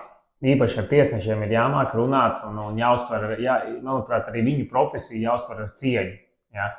Un varbūt mums pat ir no malas citais liekas, ka mēs tā stulbi aizstāvam savu spēlētāju. Bet citreiz tas ir varbūt speciāli. Mēs citreiz pat speciāli nopelnām tehniskās piezīmes, lai sapurinātu savu, ne jau lai apvainotu tiesnesi vai kāds savu, bet lai sapurinātu savu komandu. Ja? Tagad tie ir atkal tādi varbūt pat psiholoģiski gājieni vairāk. Šad tad ir jādara, šad tad ir jāizstāv savus spēlētājus. Šad tad tieši otrādāk jāpasaka viņam, ko tu dari, un jānosaka tiem līderis, varbūt citreiz jāsadusmo. Es pat esmu šad tad izdarījis. Tā, kad es aizēju ģērbtuvē un diezgan agresīvi kaut ko daru, es gribu, lai komanda sadusmojas uz mani, un viņi iziet laukumā un par spīti trenerim jāvinnē mačs vai jāizdara kaut kas. Tā kā tās ir tādas psiholoģiskās spēlītes, kas mums ir jāizmanto. Galvenais, lai to dara ar skaidru galvu. Jā, pieminēja to gatavošanos spēlēm, pašas spēles, treniņus. Jūs vēl piedalījāties zemesardzes apmācībās, jums ir ģimene, kurai arī jāvelta laiks. Kā izdodas to visu samanedžēt tā, lai nekas neciestu? Redzi, man pat ir citreiz sajūta dienas beigās, ka es varēju izdarīt kaut ko daudz vairāk. Jo mans viens no tādiem dzīves principiem un tāda ideja ir nodzīvot tādu jēgpilnu dzīvi. Un es saku, es jūtos gandarīts, ka es dienas beigās jūtos noguris. Tas nozīmē, ka es kaut ko esmu darījis. Bet tad, kad ir pārāk brīva diena, es pat jūtu, nezinu, es tā kā vakar man bija diezgan brīva diena, godīgi teikšu. Un ko es izdomāju, kāpņu telpu jāizmazgā. Tikai tāpēc, ka es gribējies kaut ko jēgpilnu izdarīt. Nu tā, zinu, kaut ko varbūt, lai sievai nav jādara. Nu tā. Un, vēlreiz jautājumu atgādini. Jautājums bija tāds, kā jums izdodas to visu samanedžēt? Jā. Tā kā es domāju, ka mēs pat varam daudz vairāk nekā izdarām. Tas tā kā liekas, tas uzskaitījums, tas un tas. Bet, ja godīgi mēs paskatāmies, ir cilvēki, kas dara vēl vairāk, un cik daudz cilvēku dara ārpus savu darba laiku un bez maksas, ļoti daudz kaut kādu sociālo darbu, palīdz cilvēkiem. Man liekas, mums katram ir pat jāatrod tāda joma, kurā mēs varam iesaistīties arī šādi. Ja? Tā kā man liekas, ka nemaz nav tik daudz, un tā zemesardze arī, ja godīgi, es gribētu daudz vairāk. Bet mans grafiks ir tāds, ka sestdienas, svētdienas man ir darba dienas. Un es tagad uz Nameju arī netieku. Ja, un es netieku 2. gadu pēc kārtas. Man ir žēl, tiešām žēl. Man liekas, es gribu būt mežā ar saviem džekiem šobrīd. Ja, tā kā es domāju, ka mēs varam daudz vairāk nekā mēs domājam patiesībā. Cik bieži jums gadās gandrīz vai pamosties no tā, ka jūs tur Instagram vai Facebookā jau pusstundu vai stundu pavadījāt? Kaut kādā, nevis atkal kaut ko lasot noderīgu, bet vienkārši doomscrolling. Jā. Šādi tad ir bijis. Īpaši tas mācās virsū tad, kad tu esi tiešām noguris un tu jūti, ka tu esi tikko pabeidzis vienu darbu. Piemēram, izlasē arī kaut vai bija beidzies tāds ļoti intensīvs kaut kāds 2 dienu darbs. Tu atnāc uz istabiņu, atver to Instagram un kaut kā tev tās smadzenes, ievalkās iekšā un tu gribēs atslēgties pilnīgi no visu. Ja? Un tu attopies pēc stundas, kad tu esi kaut kāds muļķības tur pavadījis laiku. Bet patiesībā, vai tas ir slikti vai labi, mēs varam katrs vērtēt, bet es gribētu teikt, ka mēs droši vien to laiku varam izmantot daudz jēgpilnāk. Ja, un tas ir vēl viens mans izaicinājums, ko es gribu arī sev. Man patīk īstenībā detektīvi. Godīgi teikšu, vakaros ar sievu paskatīties labu detektīvu vai seriālu kādu tur. Man tas tiešām ļoti patīk. Bet es esmu sapratis, ka tas ir jābūt savai normai, cik to var, jo savādāk tu nākamajā rītā piecelies varbūt nekāds. Ja tu esi nogurušāks nekā vajadzētu, jo tu pa stundu vēlāk esi aizgājis gulēt. Ja, un līdz ar to mums pie šīm lietām mums pieaugušiem ir daudz jādomā un droši vien jārāda arī bērniem piemērs, kā atpūsties, kā atjaunoties bez telefona, bez datora. Un tā atpūta ir daudz kolektīvāka. Tur tiešām smadzenes atpūšās. Šeit viņas visu laiku ir uzbudināts. Cik daudz jūs ģimenē runājat ne par sportu? Tur jāsaka paldies manai sievai. Viņa ir tāda māksliniecisks cilvēks, un viņa ar ziediem, viņa ir floriste. Šobrīd strādā patiesībā Rūtiņā te veikalā, kur nav ar ziediem saistīts, bet viņa ir tāda mākslinieciska, un viņai patīk arī tādas emocionālas lietas. Viņa daudz grāmatas lasa, līdz ar to viņa mums tos tematus novirza prom no sporta. Bet, ja man jārunā ar dēlu, tad mums droši vien lielākā daļa ir par sportu. Ja runājam ar manu tēti, arī tas pats. Ar brāčku es varu īstenībā runāt arī par dažādām tēmām. Bet, protams, beigās viss aiziet līdz sportam. Mums ir svarīgi arī ticības dzīve mūsu dzīvē, līdz ar to par to mēs tā diezgan cenšamies aprunāties. Ja? Jā, kaut kā tā, bet nav vienkārši. Jūsu brālis bijis hokeja izlasē. Vai pārņēmat no viņa kaut kādas varbūt lietas, jo tomēr hokejs ir cits sporta veids, tur varbūt ir kaut kāds cits, jā, viņš tā kā vairāk ar fizisko sagatavotību, bet viņš tik un tā redz, kā tie treneri komunicē ar spēlētājiem. Vai bija kaut kas tāds, kas viņš jums pastāstīja un jūs to pēc tam paņēmāt pie sevis savā, jau tagad pats izmantojat? Mēs patiesībā ar brāli ļoti daudz runājam un apmainamies ar informāciju, ar idejām, ar domām. Viņš ir vienmēr bijis man arī tāds iedvesmas avots. Viņš ir gan jaunāks par mani 4 gadus, bet viņš ir iedvesmas avots tādā ziņā, cik mērķiecīgi viņš ir gājis uz savu kaut kādu. Viņš ir ne tikai hokeja izlasē, fiziskais treneris, bet viņš arī peldēšanas izlasē. Viņam ir savs uzņēmums, kurā notiek cilvēku rehabilitācija, fiziskā sagatavotība, tā kā ārstniecības iestāde. Ja? Un cik mērķiecīgi viņš uz to ir gājis, viņš man piemērs pieņemsim tajā kā dienas ritmu. Viņš ir viens no tiem, kurš cenšas pēc iespējas mazāk vakarā, Instagram vai datoru, lai viņš no rīta var piecelties agrāk un izdarīt vairāk darbus. Ja? Un, tieši par tādu varbūt to čempionātu, mēs apmainījušies esam idejām. Viņš man ļoti daudz stāstīs par Bobu Hārtliju. Un viņa, tas Boba Hārtlija, kaut kādas tādas atziņas un pieeja man ir, es šo to esmu paņēmis, pieņemsim, tas tāds dzīvākais, kas man ir, ka Bobs Hārtlijs ir teicis, ka ir jāklausa saviem instinktiem. Trenerim ir jāklausa tā iekšējai balsī. Un es bieži vien, tā kā, godīgi teikšu, Sagra pirms tam mēģināju apspiest to un visu tā loģiski izdomāt. Bet kopš tās reizes tieši tā aizdomājos, jāļauj, ja man ir tā sajūta, ka tas spēlētājs tā kā noderē, tad ejam uz to, ja? vai taktiskais risinājums vai kaut kas tāds. Tā kā, ļoti daudz es varu mācīties un mēs apmainamies ar idejām. Ar ko atšķiras tas Arturs Visockis Rubenis, kas tagad runā ar manim, no tā trenera, kurš, kad jūs sākāt strādāt Latvijas universitātē? Kāda ir tā lielākā varbūt atšķirība? Un kas varbūt vispār nav mainījies? Pirmais, es droši vien basketbolu saprotu daudz labāk. Jo tajā brīdī, kad es sāku strādāt par galveno treneru Latvijas universitātē, es 1 gadu biju pirms tam trenējis Pārdaugavas puišus, jauniešus, un 2 gadus bijis Mārtiņa Zīberta asistents. Un līdz ar to mana ideja par basketbolu bija ļoti bērnišķīgā līmenī. Un es teiktu, es tajā laikā mācījos, mums bija izcili nokomplektēta komanda izdevās toreiz. Un es daudz mācījos no spēlētājiem. Ja, un es atceros, mēs ar Gunāru Gailīti citreiz atnācām uz treniņu, un viņi mēs iedevām vingrinājumu, un tad no viņiem sapratām, kā īsti tas viss notiek. Bet kas tajā laikā bija un kādi mēs bijām tādi, ka mums nebija svarīgi, cik mēs nopelnām. Mums nebija svarīgi, vai mēs citreiz 6, pat 8 treniņu dienā bija, viens pēc otra, un mums tas nebija svarīgi, un tu varēji izturēt to mierīgi. Un ar nenormālu tādu azartu un deksmi mēs to darījām. Tad nāca kaut kāds realitātes apziņa par finansēm, par darba apjomu, kas jāveic, un tu sāc saprast, ka tu nevari tā strādāt. Īsti godīgi es saskāros arī ar izdegšanu. Jā, bija ļoti, ļoti tuvu tam. Jā. Attapos īstajā momentā. Un tas ir tas, ka tajā brīdī man bija ļoti liels naivums. Šobrīd man tik liels naivums nav. Es kaut ko aptveru dzīvē, es saprotu, kāda ir realitāte, kāda ir jaunieši, kāda ir komanda, kas ir profesionālais sports. Man bija ļoti tāda idealizēta vispār ideja par profesionālo sportu. Bet es teiktu, ka mīlestība pret to spēli, pret basketbolu, īstenībā pat teikt tā, ka mīlestība pret pedagoģiju man ir saglabājusies, un es par šo laiku saprotu, ka tas ir mans dzīves aicinājums būt pedagogam. Un ja godīgi nav pat svarīgi, vai tas ir šajā gadījumā basketbolā, es tikpat labi varēju būt boksa treneris vai skolotājs skolā. Ja? Bet pedagoģija ir tā, ko Dievs man ielicis, kas man jādara. Viens no tādiem profesionāla basketbola pamatiem ir skautings. Ja tagad pēkšņi pie jums uz ielas pēc šīs intervijas pienāktu kāds cilvēks un teiktu, Artur, iemāc man lūdzu skautingu, vai vismaz pastāsti kaut kādus basic lietas, kā tas ir jādara. Ko jūs atbildētu?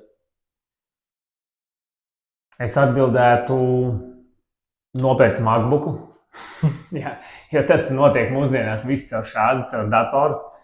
Otrs ir jāiemācās, jāapgūst pāris programmas, ja mēs runājam par tehnisko daļu.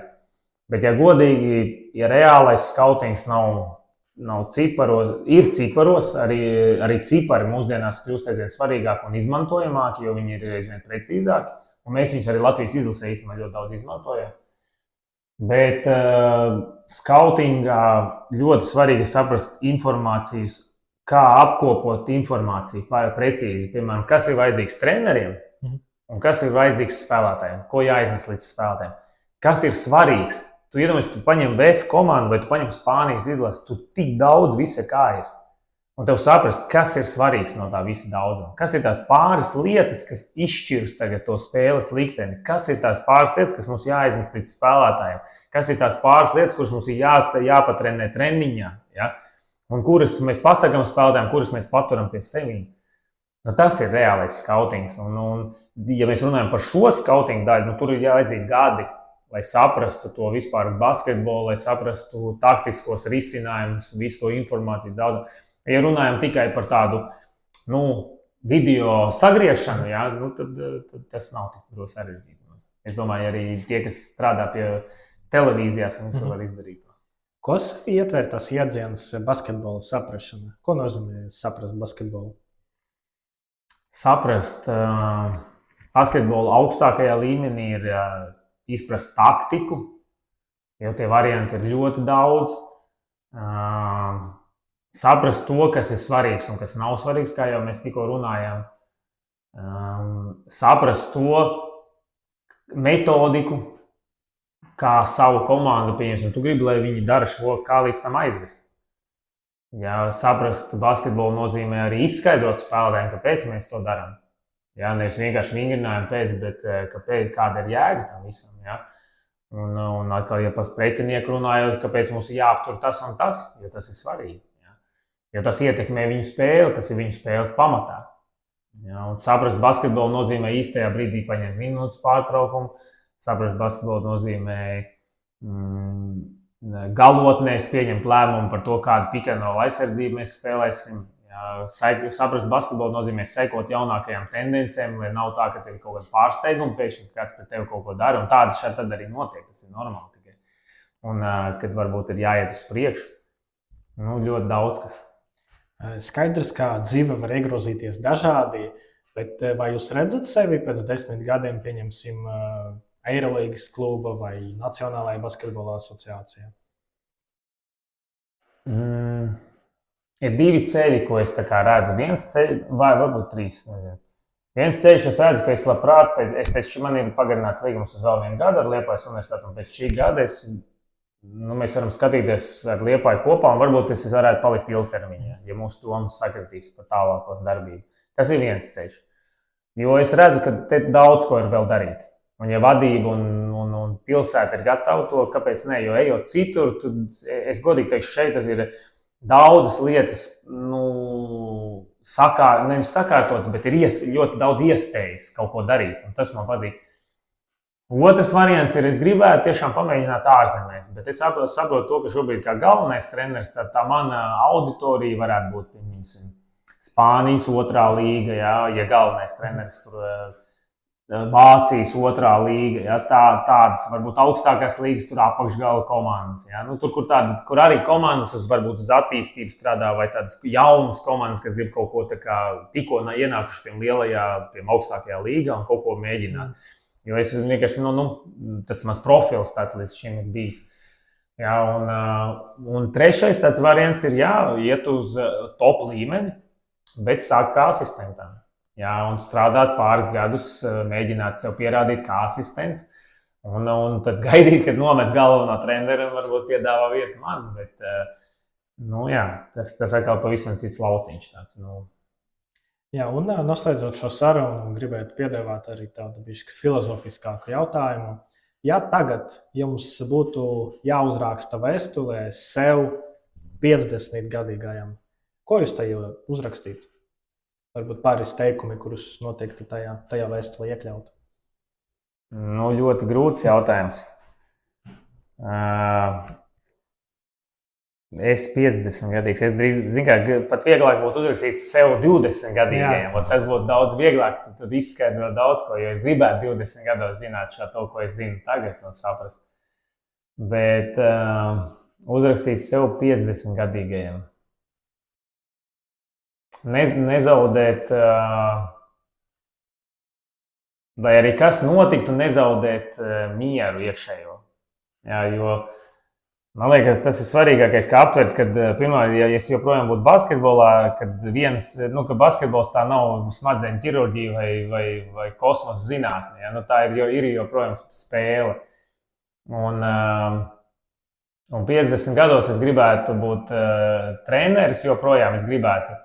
Vai arī metodiķis, kurš palīdz citiem treneriem augt, bet es gribētu tikpat daudz laika veltīt savam dēlam, un viņa iespējams tajā laikā jau būtu viņa bērni, un aizvestīt velti laiku saviem mazbērniem. Ja? Un paceļo noteikti, es gribētu noiet Santiago ceļu, ja, kas ir Spānija. Es gribētu aizbraukt uz Spāniju, Santiago ceļš, uz Portugāli, gribētu aizbraukt paceļo. Es ceru, ka tajā laikā varētu būt māju uzceltība pie netālu no jūras, izbaudīt to. Jā, grūts jautājums īstenībā, godīgi, bet šis būs man vērts padomāt. Jā, un ja to pirmo variantu, ko jūs tagadējis pateikt uz sev, tam, kuram bija 20 gadi? Arī tas pats nestreso.